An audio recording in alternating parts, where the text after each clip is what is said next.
Electricity. What is it? Well, to talk about electricity, we need to talk about matter. Everything that you see around is made up of matter, and matter is either made up of elements or compounds.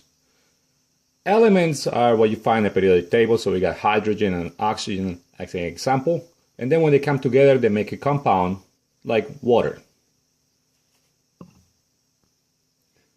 So, for example, water, it is a compound, and water is made out of millions and millions of molecules. Now, each of these molecules, by themselves, they are very tiny, very tiny. But when you put millions and millions and millions of them, they make a drop, and then millions of drops make, a bucket, and so on and so forth. So the molecule is the smallest particle, or rather, the smallest chemical composition that has the same properties of whatever compound it belongs to. So molecules are a union of atoms. So this one has 3 atoms, 1 atom of oxygen and 2 atoms of hydrogen. So here I got a picture of an atom of helium, and really what I want you to understand is that it has electrons that are floating around, and they are negative charge. Then in the center, what is called the nucleus, we have protons, which are positive charge, and neutrons, which they don't have any charge. Here I got a breakdown of what an atom of copper would be. So I got the nucleus. Inside there we got the neutrons and the protons. And then, well, copper has a lot of electrons, and the electrons, instead of being all in one little orbit, they occupy multiple orbits. So in here, well, this one has 2, 4, 10 electrons, 12, 18, 28, and so it continues. We, as electricians, we're concerned about the last one, which is the valence shell. The reason why I said that we care about the last valence electrons is because that's what it creates our categories of conductors, semiconductors, and insulators. Conductors that conduct electricity are iron, copper, gold, because they have in the last shell, which is the valence electrons, they have 3 or less electrons. Germanium and silicon happen to have 4 valence electrons, so therefore they are a semiconductor. They conduct, but not so well. They are somewhere in between conductors and insulators. Insulators, like glass, plastic, and wood, they have 5 or more valence electrons, all the way up to 7. And they will not conduct electricity. But even with all of this, I still haven't told you what is electricity. So this is what electricity is. Electricity is the flow of electrons. So here I got a whole bunch of atoms, and I didn't draw the center shells, we just drew the outer shell. And what I'm trying to illustrate is the electrons, as for example, this electron here is leaving this atom to go to this electron, valence shell. And then this electron now is passing the ball or passing the electron to that one. So in reality, as this electron is passing one electron to here, this one is grabbing that extra electron and passing it to the next one. And it's happening so fast, it's happening at light speed, and that movement of electrons, well, that is what is electricity. So here I got 2 plates, and this plate has electrons, well, it has atoms that have excessive amount of electrons. And here I got a plate where I got atoms that have a need for electrons to get in what is called a balanced state. So all these electrons want to jump over here. And that desire of them jumping, because, we got too many here and we got too few here. So here, the positive, really what it means is that there are holes. because there is no electrons to complete whatever the last balance shell for this component over here is. So as soon as we hook up a wire between here and here, immediately the electrons the excessive amount of electrons that are in here start flowing to that side over there until eventually they will reach what is called an equilibrium. Equilibrium is when the components or the metal that is over here, or the atoms inside there, they have the right amount of electrons on the outer shell and they are happy. And these ones over here, they have the right amount of electrons in the outer shell and they are happy too. So therefore, the electrons from over here are not trying to come back here, and the electrons that are here are not trying to go over there. So at that point on, there is no current flow. Here we have a battery where in one side, well, we got the negative side and we got excessive amount of electrons. And as we hook up a light, electrons will start flowing through the light and the light will come on. And really their end goal is to make it to fill the holes that are within the battery. So basically this electron will go and eventually fill over here and so on and so forth until the battery is completely empty. Or rather than empty, it's not really empty, it is an equilibrium. At that point on, the battery becomes useless. Now I'm going to talk about a unit called the coulomb. A coulomb has all these seats followed by all these zeros, and there are billions, or 6 quintillions, if should I say, of electrons that if I got that many extra electrons in here and they want to go to here, I can say that the difference of potential, it is 1 volt. Yeah, the word that I say is difference of potential. If I were to put a wire between the two plates, immediately there will be a short circuit because all these electrons will try at once to move to that side. To slow down the electrons going to the positive side, I'll use something called resistance. And with the resistance, pretty much what I'm gonna do is I'm gonna slow down, and I'm gonna allow only a set amount of electrons flow in an ordered manner to the positive side, and so preventing what is called a short circuit. And if you did not understand what I said, that's what I said. So we're trying to prevent a short circuit by limiting the amount of electron flow. Now here I still got my negative plate and my positive plate. If I were to get a measuring device for voltage, which is a multimeter, and I go from this symbol over here is the negative, is a ground, this is my ground, and if I go from the ground and I measure to my positive plate, and if I get 18 volts of difference of potential of voltage, and then after that I go again from the ground to the negative and I get a difference of potential of 6 volts, then to ground that will be true. But if I take the same multimeter and I go now the negative plate to the positive plate, the difference of potential is going to be really only 12 volts because this is a 6 volt potential and this one is at 18 volt potential. And that would be because a ground potential, which so from ground my positive plate is 18 volts, my negative plate is 6 volts, but between those two the only difference is 12 volts.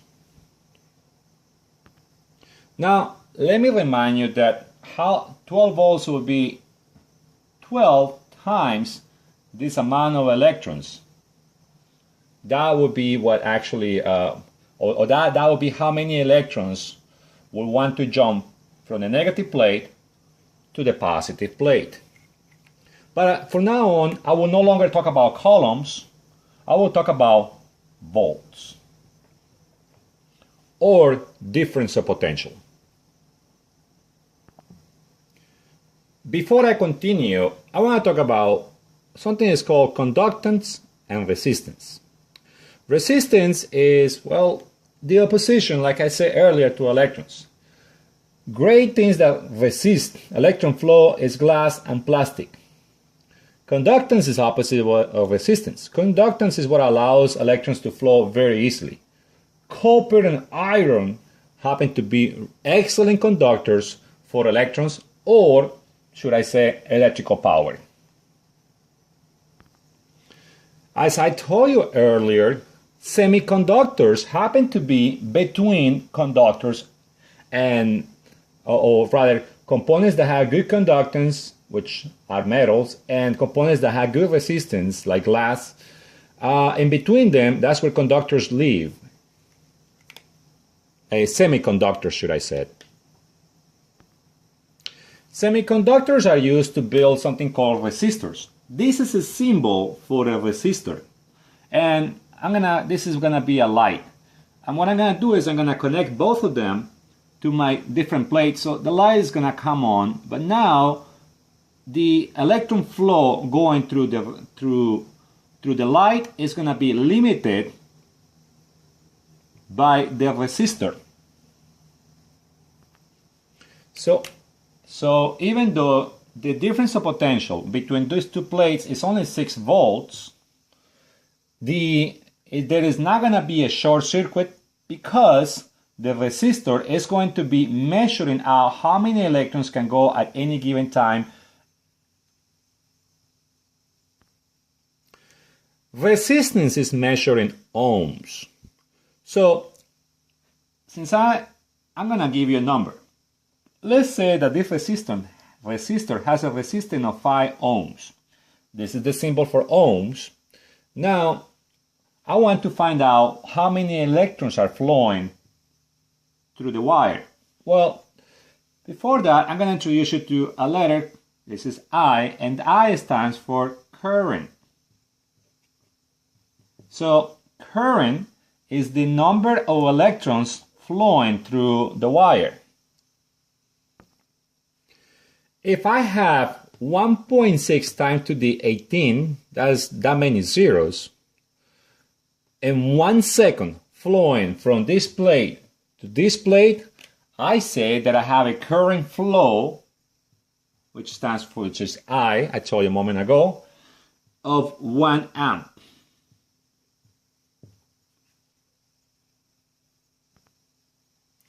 So I have already introduced you to 2 ideas. One is voltage, which is basically when we have an excessive amount of electrons in one side and they want to jump to the other side, the more that we have, the voltage is going to be greater, or the difference of potential, should I say. But if you use a resistor to let them go from one place to the other ones, the resistor is going to limit the amount of electrons actually flowing through it. And that is what we call current flow. So current flow is actually the amount of electrons that are going there. And voltage is how many do they actually want to jump to the other side. So for voltage, when we do calculations, we use a symbol, which is letter E. For resistance, we just use R. Now the symbol for actual resistance is this little squiggly thing. Kind of made it ugly, so I'm going to redo it again. Like a horseshoe. Voltage is represented by the letter B, and current, we just use the letter I.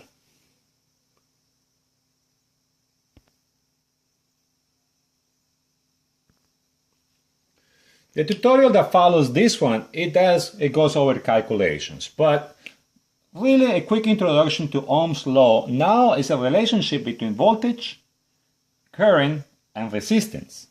And if I have a difference of potential over here, like I said, of, well, this is 12, this is 6, so that means a difference of potential of 6 volts. Just going to write it here with appears. So that means that I'm going to put a 6 over there. And then I'm trying to find what the current is. And resistance, well, that's this value over here. So when I solve for this, I get, well, I rewrite the equation again, and I put my values, my voltage, my current, which is what I know, and when I do the calculation, I'm going to get, in this case, 1.2 amps. That's the current flow for this circuit. But please watch my next tutorial on how to do Ohm's Law calculations. So a moment ago, we talked about resistance. And resistance, well, we said that it's represented by R. But conductivity, which is the opposite of resistance, is measured in conductance, and conductance is measured with the letter G. This is mostly used whenever you're using long calculations of wire installations. In power lines, this is what this silly diagram is supposed to be. If I measure this length of this wire, well, not the length, but if I measure the resistance of it, we want the resistance to be very low, okay? As a matter of fact, ideally at least 0.01 ohms. And that is so that electrons can flow through that wire as it is being power sent to homes without any issues from the power company.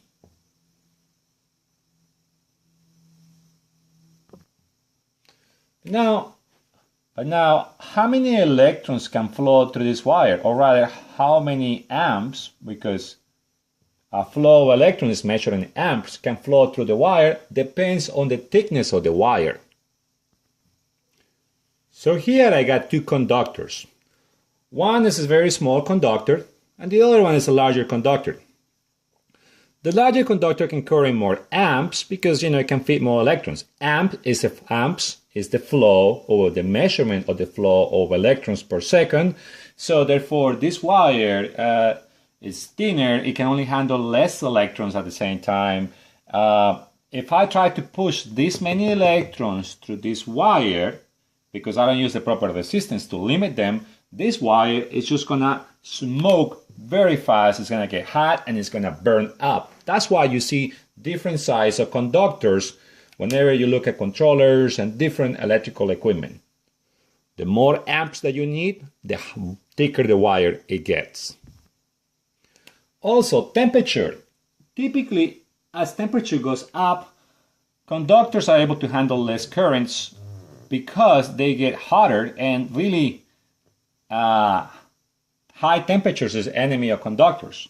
So even though the conductor might be able to carry out so many electrons at 0 degrees, at a higher temperature, definitely it's going to be able to conduct less electrons. So let's say if we had 200 degrees over there, we got to be mindful of that. So to finish the topic, I'm going to talk about resistors. I got some resistors over here. They are very small. Some can handle more power, so therefore they will be bigger. They can be used for voltage dividers, which I will talk about in a moment, and for limiting current in some circuits. This is an amplifier version of a resistor. Resistors, they have this color band where they tell us what kind of resistance number value do they have. So first of all, here to the right, I got this quick little cheat that pretty much the way how it works is you said bad boys run over yellow gardenias behind Victory Garden wall. Then when you write that phrase, then afterwards you delete all of that, and then when you write instead, notice how I left the first letters. So you write these colors. It actually works pretty good to remember what each color it represents and what order should it be. And then when you do that, you just simply fill in black starting with 0. And then after that, just follow the sequence all the way down as long as you got the right order on the letters. And what this gives you is a color code that helps us to decipher what the value of this resistor is. So you go from the right to the left, and the first color, and this one is green, so green is over here, so I'm just gonna put a 5. That's the first significant digit. Red, so that is a 2. And then 3, the third color, the third band, is the multiplier. So that would be yellow. So I multiply it by 4 zeros. So I just simply add, since it's 4 over here, 2, 3, 4. So that's a 10,000 multiplier. So this means that this resistor, it is of a magnitude of 520 kilo ohms. To the left, we have a place for a band where it's going to either be no color. So notice how in one side we do have these first bands, and they're going to be always to one side. If you have nothing very clear in the left side, then you assume that it's a 20% tolerance, and that means that the resistor is accurate up to 20% of what this value is.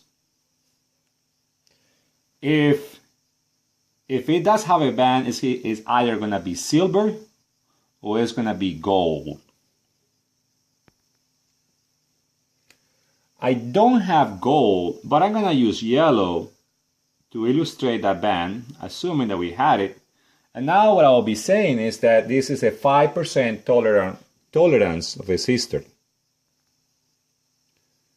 So if this is a 5% resistor or 5% tolerance, because it is a gold band, then 5% plus or minus, and that's what I forgot to say, plus or minus of what the actual value should be. So the resistor with the multimeter should be somewhere between 494K to 546 kilo ohms.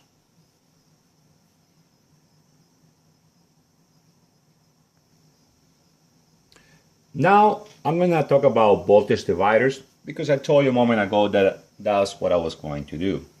So here I got a battery. I'm going to change to an actual symbol of a battery. Alright, so I just replaced for what a symbol of a battery is. This is what the symbol of a battery is. That's one battery. That's another battery. That's another battery. And that's another battery. So I got 4 batteries, and I'm saying that each battery has 5 volts. But since I'm connecting them in something that is called series,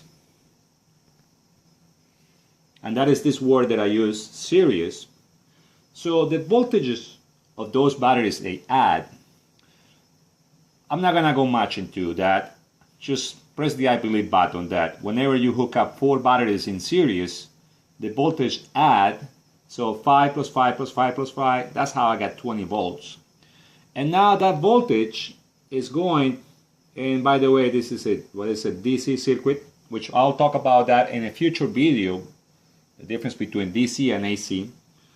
But the voltage comes in, and we got resistors R1, R2, R3, and R4, and this is the symbol for resistors.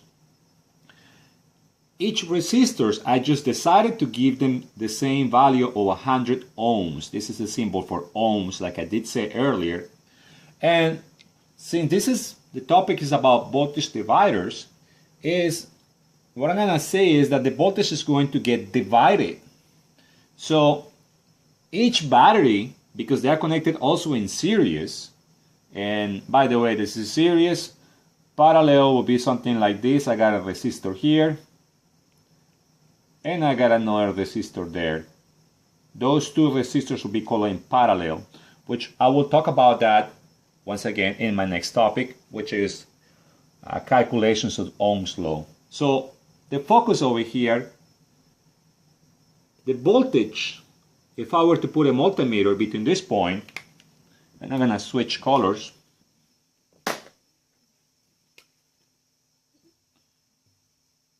and this point over here, I will actually get 5 volts. Not because I got 5 volt batteries over here. between this point and this point is 20 volts. So between this point and this point, I got 20 volts because the negative is felt over here since it's the same piece of wire. That's my negative side. This is my positive side, so I got positive over here, so I got positive 20 volts over here. So from this point to this point, I got positive 20 volts. Between this point and this point, resistor R2 will be consuming 5 volts. Between this point and that point, that resistor is going to consume 5 volts. And finally, the last resistor will also consume 5 volts. So what I have done is I have created a circuit that divides the voltage. Now what I've done is, remember that between this point and this point was 5 volts and from here to here was 5 volts. So now if I were to sample with the multimeter from the bottom of resistor 4 to the bottom of resistor 2, these two resistors will give me a voltage drop of 10 volts. What that will say is that if I were to sample between this point and that point, now the voltage will be 15 volts. Explanations of the calculations is going to be on the Ohms Law video that follows. So, just for right now, understand that we can use resistors as voltage dividers, and current limiter resistors are, this will be a very simple schematic where we have an LED, which is a type of light that just gives out very little light. But these LEDs lights, if you put more than 25 milliamps or 0.025 amps, the light will burn. So if to limit the current that goes through it whenever we provide a signal, and by the way, these are mostly for indication purposes to let you know that the equipment is on or running or it's in a fault condition or whatnot. You put something like, let's say, 5 volts out. The resistor, according to this calculation over here, which is still part of Ohm's Law, which is what the next video is about, 5 volts divided by the resistance of this guy, it will limit the current to 10 milliamps, which is way below of what the maximum that the LED can take. Then continue talking about resistors. There is a particular resistor called a potentiometer, and this is a variable resistor. So the resistor itself has 3 wires. And so here are the 3 connections. And what it is that if you measure the resistance between this point and that point, the resistance is conditional on where the dialer is at. And the dialer is represented by an arrow. If you go all the way to 100%, you're going to get 1,000 ohms of resistance. But if you go 50%, you're only going to see 500. And if you go 20%, well, 20% of 1,000 is 200 ohms. I will show you a potentiometer in a moment. And that will be the end of this video. This is what a potentiometer is. As you can see, it has 3 legs for the 3 connections. And on top of that, it does have, well, the little knob where you can turn it in to go from 0 to 100%.